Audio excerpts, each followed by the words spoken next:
Hey, what's going, y'all? It is yours truly once again. I am no longer Lone Wolf. I've realized that I am just Wolf. So basically, what I mean by this is, unlike the popular opinion about Lone Wolf, me just seeing myself as Wolf is the unpopular opinion.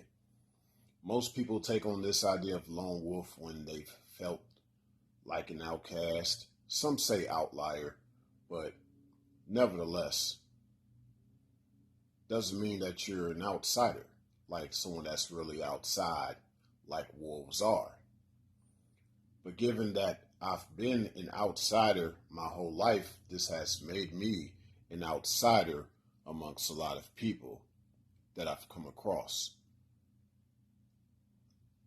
But as I've said, this isn't based on the fact that I was treated a certain way, so I became a certain way. I've always been this way, and people just started to notice that and dealt with me accordingly.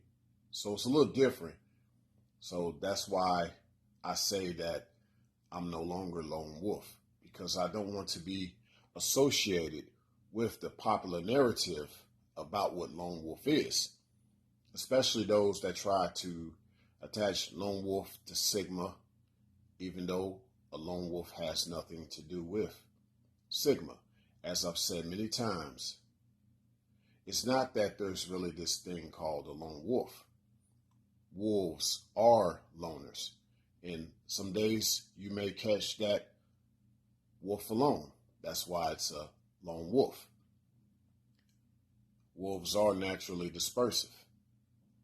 They are very much solitary by nature.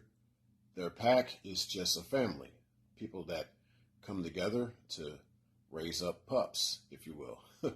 And of course, I related the wolves to people because if you think about it, a lot of humanity has developed itself based on wolf culture.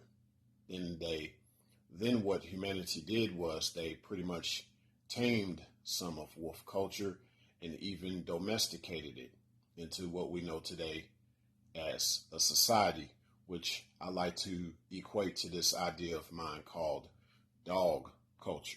And it's funny because a lot of times the dog tries to act like a wolf, or in many ways, people have tried to mix wolves with dogs to give their dogs an extra edge. So, hence the idea of one calling themselves even a lone wolf. It's just someone that came out of a dog culture, aka society, wanted to have an extra edge, even though it was never in them. A lot of these people are what you would call probably Sigma, but they tend to not realize that Sigma is feral. Sigma was never lone wolf. But a lot of people relate to this idea of lone wolf, whether they knew about being Sigma or not. But hence,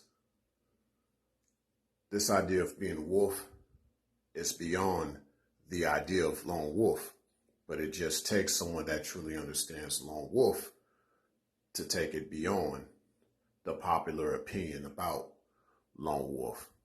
And so this is why I'm at a point now to where I feel very comfortable in saying that I'm no longer lone wolf because I've always been beyond these labels in the first place.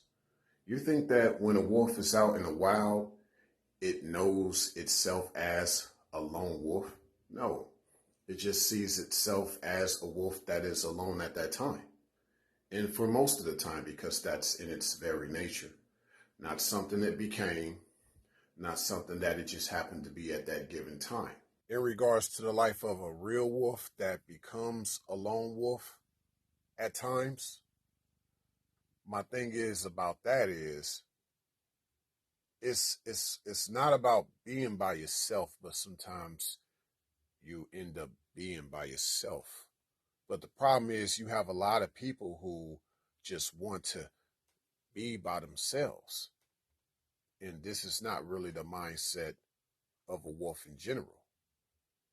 Wolves don't end up by themselves because they want to be or have no choice to be.